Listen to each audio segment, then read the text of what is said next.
My husband no longer brushes his lips against mine. His arms don't encircle me, nor does he whisper sweet nothings in my ear. In the stillness of our bedroom, he approaches me with a distant coldness, as though I'm merely an obligation to fulfill. The reason is stark and agonizing. I shattered his trust by being unfaithful and then laid bare my betrayal. When Mark and I exchanged our vows, our love felt like a vibrant dream brought to life. We were youthful, entwined in each other's lives, always stealing tender kisses, laughing together, and wrapped in warm embraces. To him, I was his entire universe. Our friends looked on with envy at the couple who still held hands in the grocery aisle, who kissed with the fervor of new lovers in the front seat of our car. But as the years rolled by, the pressures of life, work, bills, children, and mounting stress began to chip away at our connection. The lingering kisses dwindled, and our talk shifted from dreams to daily chores.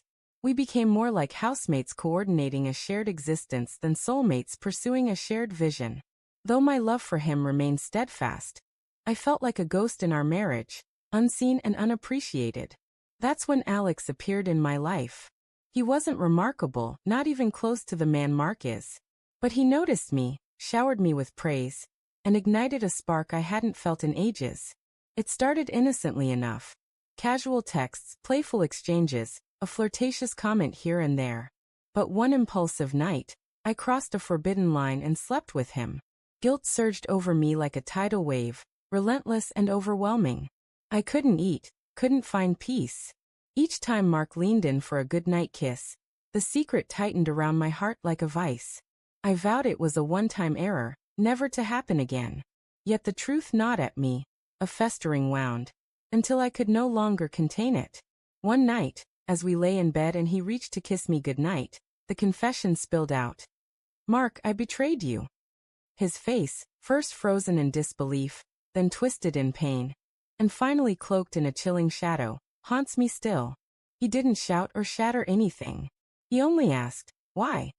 My stammered explanation, feeling invisible, yearning to be desired, sounded hollow even to me.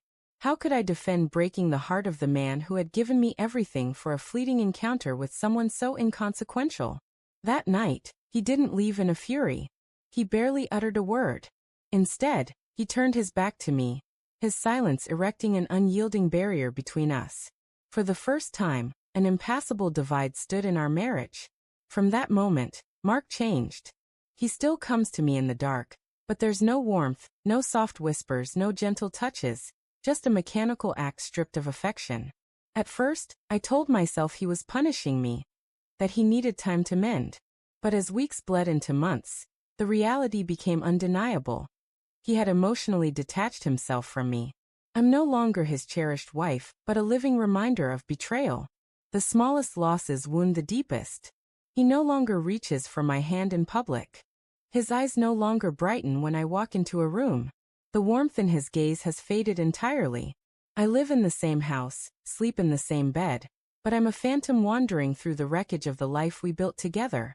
Some nights, after he turns away without a word, I lie awake, tears streaming down my cheeks, desperate to turn back the clock, to erase Alex from my life, from Mark's memory.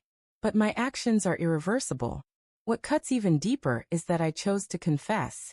I didn't let him uncover the truth through whispers or suspicion.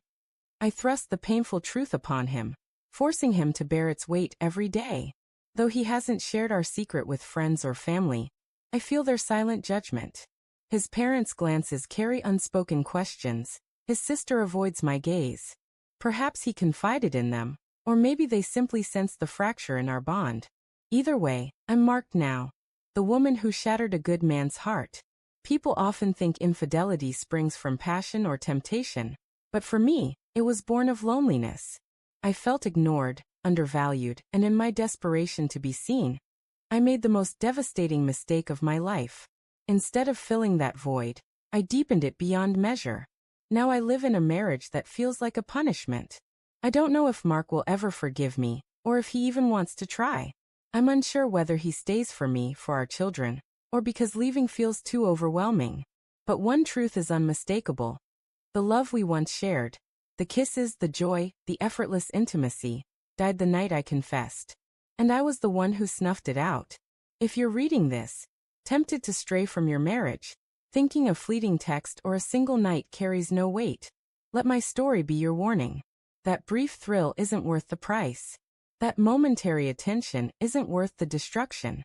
I traded the love of the man I treasure for a meaningless moment with someone who never mattered. Now I live with a husband who no longer kisses me, who doesn't hold me, who no longer loves me as he once did. I would give anything to go back, to undo my betrayal. But all I can do is lie beside him in the dark, praying that one day, somehow, the man who once cherished me will see me again. Until then, I dwell in this oppressive silence, haunted by the memory of the love we lost and the crushing weight of the truth I should never have made real.